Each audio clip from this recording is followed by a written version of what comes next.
अस्सलामुअलैकुम, welcome to देसी clinic. उम्मीद करता हूँ आप सब खैरियत से होंगे। नाज़रीन, आज की इस वीडियो के अंदर मैं आपसे बात करूँगा कि क़ुव्वत बा क्या होती है और इसके क्या नुकसानात हैं और इसका इलाज किस तरीके से कर सकते हैं। तो नाज़रीन, सबसे पहले अगर आपने अभी तक हमारे चैनल सब्सक्राइब नहीं किया है तो सबसे पहले हमारे चैनल सब्सक्राइब करें, साथ ही बेल वाले आइकन पर ज़रूर क्लिक करें ताकि आपको हमारी आने वाली न्यू वीडियो की अपडेट सबसे पहले मिल सके। तो नाज़रीन, क़ुव्वत बा क्या है? दुनिया के क़याम व बका के लिए और नस्ल इंसानी के तसलसल को कायम रखने के लिए कुदरत को इस फनाशुदा जिस्म का बदल पहुँचाने की ज़रूरत थी। बदल ना पहुँचने की सूरत में फ़ानी जिस्म की नस्ल मुनक़ता होने का ख़तरा यकीनी था। लिहाजा इखलाक रोज़गार ने अपनी कुदरत कामिला से काम लेते हुए इंसानी बल्कि हर हैवानी नस्ल की बका के लिए एक सिलसिला कायम किया, जिसे सिलसिला तवालीद व तनासुल के नाम से याद किया जाता है।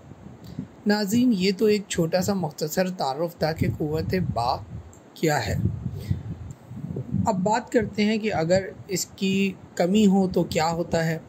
ज़ाफ़ बा यानी कि क़ुव्वत बा की कमी की वजह से के सबब मरीज़ या तो फ़ेल ख़ास में कोई ख़ास लज्जत महसूस नहीं करता, यानी कि हम बिस्तरी के दौरान उसे कोई मज़ा लज्जत नहीं आता, और अगर इस तरह वो राग़िब होने की कोशिश करता है कि हम बिस्तरी करें, मगर इस फ़ेल से इसकी नफ़रत ही में इजाफ़ा होता है, क्योंकि पूरी तरह इंतशार नहीं होता, और कभी होता है तो वो इस कदर नहीं जिससे जानबीन की पूरी तस्कीन हो सके, यानी कि अपने पार्टनर की। अब बात करते हैं कि इसकी इक़साम क्या क्या है, मतलब क्या क्या तरीके से होता है। तो नाज़रीन, दो किस्में हैं, दो बड़ी किस्में हैं। मरीज़ के इस जज्बे में कमी रूनुमा हो जाए जो इसे फ़ेल ख़ास पर उभारती हैं, यानी कि वो आपका जज्बा, आपकी जिसे आप कहते हैं कि भाई मेरा दिल कर रहा है या नहीं कर रहा, ये वो चीज़ है। और फिर मरीज़ के अज़ू ख़ास में ढीलापन, यानी कि इस तरह रूनुमा हो जाए, ढीलापन हो जाए। अब मैं थोड़ी सी बात करता हूँ कि इसके असबाब क्या हैं, इस मर्ज़ के असबाब क्या हैं। अब ज़ाफ़ बा यानी कि मर्दाना कमज़ोरी के रूनुमा होने के कुछ असबाब क्या हैं, उनके ऊपर बात करते हैं। मैं थोड़ा अलग अलग करके इनको आपको बयान करूँगा और इनके इलाज की तरफ भी हम इंशाअल्लाह आएंगे। किल्लत ग़िज़ा के सबब मरीज़ के बदन में कमज़ोरी पैदा हो जाती है, जिससे रूह रीह और खून में कमी वाक़ होकर शहवत में कमी हो जाए, यानी कि आपके अंदर खून की जब रवानी मुतासिर होगी, खुराक की कमी होगी, खून कम बनेगा, मिजाज में चिड़चिड़ापन आएगा, और दूसरे लफ्ज़ों में हम कहें कि शहवत में भी इसकी वजह से कमी होगी, तो आपको मज़ा नहीं आएगा। तो एक सबब ये हो गया।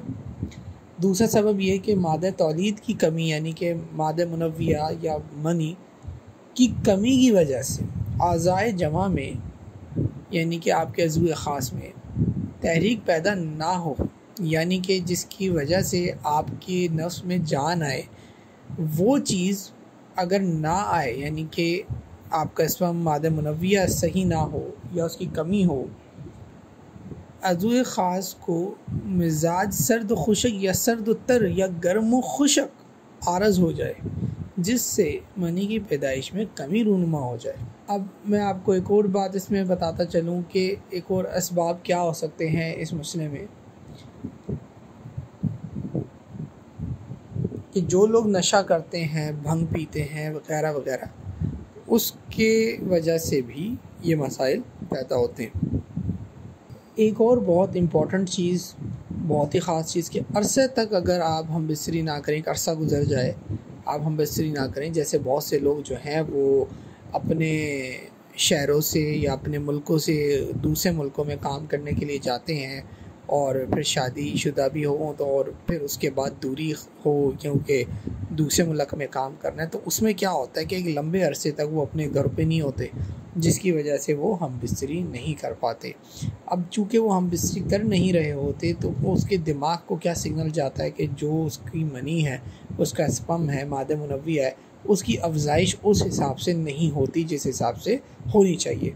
एक नौरान आदमी हम बिस्तरी करता है, उसकी वो चीज़ बाहर निकलती है, मनी बाहर आती है, देन जिस्म एक नई मनी बनाता है। तो ये सिलसिला चलता रहता है। लेकिन जब आप एक काफ़ी लंबे दौरानिए तक हम मिसरी ना करो तो जिस्म की उसकी आदत नहीं होती, दिमाग एक सिग्नल भेज देता है कि जी इस चीज़ की हमें फ़िलहाल ज़रूरत नहीं है, इसका काम स्लो डाउन कर दो, वो काम स्लो हो जाता है। तो ये वो सारी चीज़ें हैं जो इस असबाब में होती हैं। इसलिए कहा जाता है कि शादी में जल्दी की जाए, और जल्दी के साथ साथ जिनकी शादी है तो भाई वो अपने आप को एक्टिव रखें और हम मिसरी करते रहें। काफ़ी सारे असबाब हैं, वो मैं फिर कभी इंशाल्लाह आपको बताऊंगा। अभी हम इसके इलाज की तरफ अपनी तवज्जो देते हैं। तो नाज़रीन, मैं आपको आज एक नुस्खा बताने वाला हूँ। ये नुस्खा उन लोगों के लिए है जिनकी एक से ज़्यादा बीवियाँ हों, और अगर ना भी हों तो उनके लिए तो बहुत ही फ़ायदेमंद है। अच्छा, ये नुस्खा करेगा क्या? ये मादे मुनव्विया को यानी कि मनी को बहुत गाढ़ा करेगा और जिनसी क़ुव्वत में बेपनाह इजाफ़ा करेगा। तो इस नुस्खे को आप लोग नोट कर लें।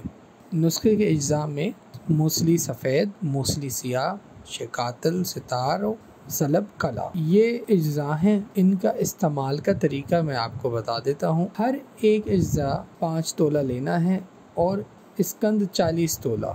तमाम अज्जा और अशिया को अलहदा बारीक करके इकट्ठा मिला लें और इसमें कदरे खांड मिलाकर हिफाजत से रख लें। ये एक किस्म का सफ़ूफ़ तैयार हो जाएगा आपके पास। रोज़ाना आपने 1 तोला दूध के साथ 40 दिन तक मुसलसल खाना है और इस मुद्दत के दौरान जमा ना करें।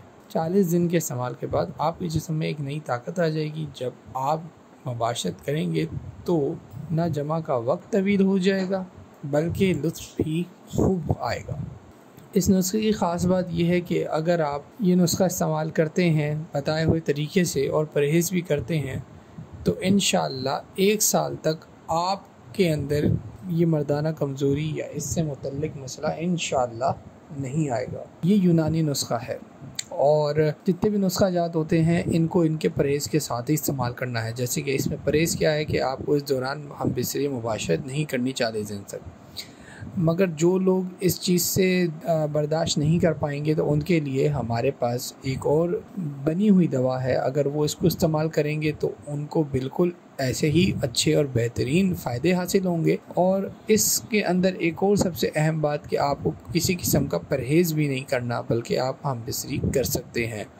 तो ये दवा आपकी स्क्रीन पे भी आपको शो हो रही है। तो जो लोग इस दवा को हासिल करना चाहते हैं या कोई और सवाल पूछना चाहते हैं तो वो हमारे स्क्रीन पे दिए हुए नंबर पर रब्ता कर सकते हैं। उम्मीद करता हूँ ये वीडियो, ये नुस्खा आपको पसंद आया होगा। मिलते हैं अगली वीडियो में एक नए नुस्खे के साथ। तब तक अपना ख्याल रखिएगा, दुआ में मुझे याद रखिएगा। अल्लाह हाफिज़।